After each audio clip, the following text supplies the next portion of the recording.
Hey everybody, welcome back. In this video, we're going to be talking about Graviton. Specifically, kind of the character review, stats, briefly go over the abilities. That's already kind of in a bunch of other videos.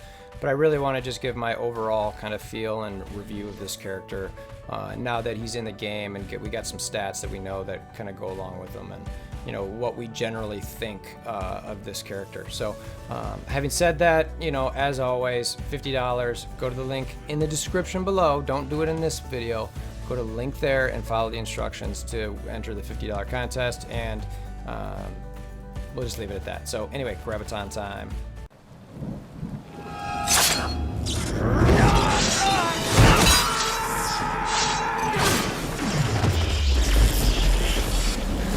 Bring me WolverThor!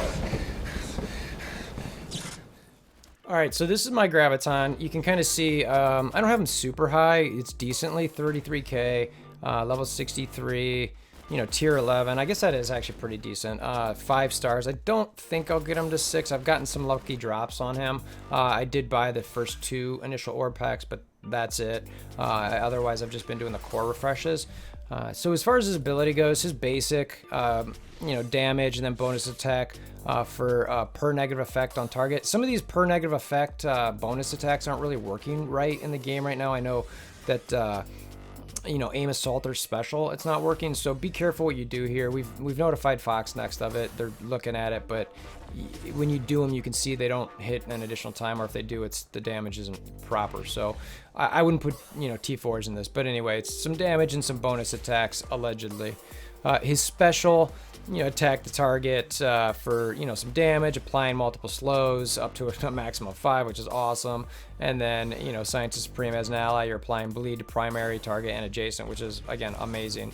The T4 upgrades additional damage. We'll get into that stuff later. But this, I love this special. There's just so much going on here. Lots of damage, slows, bleeds.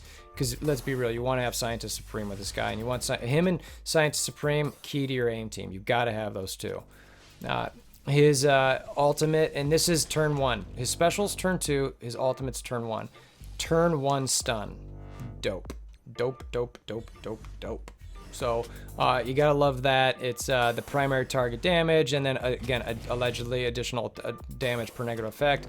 I'm not certain that's working perfectly, but again, it's there. So to me, this is all about the stun. It's the turn 1 stun. You gotta love it. It's just amazing. So you're always going to lead off with this. Just make sure you pick the right character.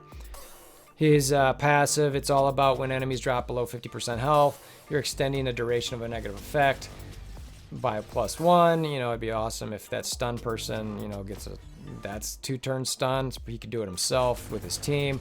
And then aim minions get some extra damage and some maximum health.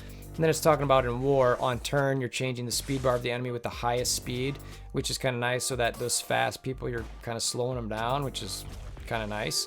And then when an enemy drops below 75% health, you're applying disruptive, which is, again, more, you know, debuffs, which is great. You could do some additional damage with the main minions for the T4s, but again, we'll talk about that in the T4 section. So those are his general abilities. I didn't want to really necessarily focus on those. There's a bunch of, you know, stuff out there on it. You're probably using them, somewhat familiar with it, but you know, that first one, stun, the spreading of the negative effects, the additional slows. In theory, if those bonus attacks are working on negative effects, that's awesome for this team. I'm not 100% certain they are, but anyway, if they are, so let's just get into his stats.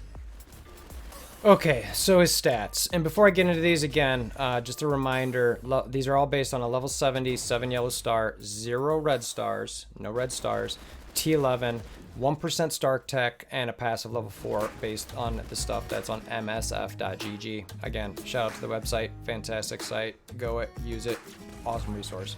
The reason I picked those stats is because they're reasonably attainable. 7 yellow stars, okay, that's fine, maybe not reasonably attainable there, but the rest of it, you know, it's decent. So anyway, Graviton, he comes in at 70th, right after Invisible Woman, who we just did a video on as well.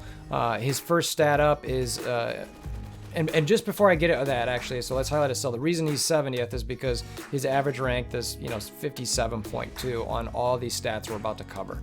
So we'll go over them one by one, and we'll see which ones are the high ones and which ones are the low ones. So his health comes in at 75th, which is pretty low. There's about 114 tunes in the game right now, maybe 113. So he's, kind of in that back half, but so not great. Damage, again, ranked 74th, not fantastic, but given that he's supposed to be getting those additional hits for the negative effects, I think that's what makes up for that. If this was too high, he'd be just murdering everybody. So I think this was a good choice where the damage is. It's just key that those actual bonus attacks are working properly. So hopefully we get an answer to that soon. His armor is actually surprisingly high. So, I don't know the lore behind him as much outside of knowing his name and all that, but I was a bit surprised to see his armor rank so high, but it is, and it makes him a little bit more sustainable. The focus clearly needs to be where it is. It's ranked 25th in the game. If he didn't have a high focus, he'd be pointless. So you gotta make sure, Fox next had to make sure that was there, and it is, and that's good. Again, the resistance ranking's pretty bad, honestly. 89th at 1350. But the truth is does it really matter? I don't think so. I mean, ideally, you're not really worried about people clearing buffs from him. So that's where that comes at. And then his speed rank comes in at 50th with a speed of 106. So, and I think it's fine. I think the aim usage I've been, having in game and just blitz, and when I see teams face him, it feels about right. I don't think if he's too fast of a tune, it's gonna be lame. He's just throwing negative effects and bursting everybody all over the place. So, I think that the 50th, ranking at 106 is pretty solid. So again, and like I said, he comes in at around 57.2 as far as the average across the board here, and then he comes in as the 70th ranked character. So again, not someone who's by themselves at game breaking, but he's a nice character who is amazing on aim, could fit in on other teams. I know my friend Dorian Blade's gonna have a video out on him and how using him in arena a little bit, so check that out, and see how he's using him to compete. He's an early player, so if he's competing with him, it's definitely worth checking out. So anyway, those are stats. Let's talk about the T4s. Okay, first one I've got on here, and none of them made the great category, though I will admit this one is potentially, has the possibility of moving up to great. It's a special. It's a plus 60% damage to primary and adjacent targets, and that comes in ranked at 54th. So, the caveat to this is when I do these adjacent targets, it's hard to factor in how much that actually does, because he could be on the end, he could be by himself, so I don't really factor that into the specific ranking. So really this could be bumped up a lot, and there's a good chance that I'll probably move it up because by itself it is a 54th ranked damage dealer, a damage increase, kind of a bang for your buck type situation. So if you're gonna do one, I think that one is definitely one of the first to consider from a damage perspective. Next up is his alt. Again, this is pure damage, 50% more. I've got it in the good classification. That one's pure ranked 74th. I think it's probably fine in the good category. It's around the mid tier of that section. But if you're really going hard on aim and him, this isn't a bad upgrade as far as a pure damage goes. All right, the next one is passive. This is 10% damage for aim minion allies. I just have this as okay.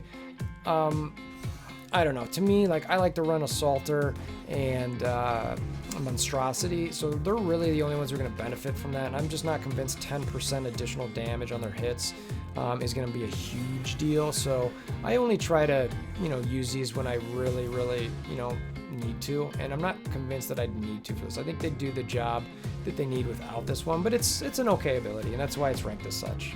The last one I've got on here is the plus 25% damage on bonus attack per negative effect. And this is for his basic. You can see, like I mentioned, this is currently broken. I've got some folks in game saying they're not seeing this. So we brought it up to Fox next. I don't know. I mean, it's a poor ranking damage anyway, individually, but if there's 2 or 3, then it's like that what did that ranking come in at? 173. It's probably why it's pure rank based on that, because it's plus 25% per. So you're figuring you're at least getting 2. So it's like, well, cut that in half. It's jumping up. It's like this could be really good, but again, it's broken. So I'm not sure that it's a great upgrade, but you know, he's got some that are in there. None of them are kind of like, oh, you got to do it, but there's a couple there that just like, maybe consider it. So anyway, let's get this thing over with and go to the outro. So there you have it, Graviton, some stats, etc. You know, again, my bow on this thing is that he's a good tune. I like him. I really like aim. I think if you're not, you know, focusing on these guys, at least if hopefully you can, I would. They're doing great in war. They're soaking up, you know, meta teams, and sometimes, you know, in my last war I beat, or I had a win against a Wakanda team 70k higher than my aim team. You know, my aim team was like 220, so you know, that's a pretty good win. I was pretty happy with that. So, you know, Graviton's a key part of that. I definitely recommend building these guys up. His stats are just okay. I mean, if you've got someone else you can focus on, maybe. But I think if you've got the ability that, you know, even if you get your aim to 150, I think it's worthwhile to, you know, push that team. So anyway, as always, I hope this helped you guys out, you know, and deciding whether you wanted to focus on him or not, or where maybe to focus on him, or what you think, where he falls in kind of the character echelon in game. And until the next time, hammer down on that notification bell. Actually, no, you don't hammer on that notification bell. You hammer down on the like button. Click the notification bell. Share with friends, etc., etc., etc. I appreciate you guys for stopping by, and I hope to see you again soon.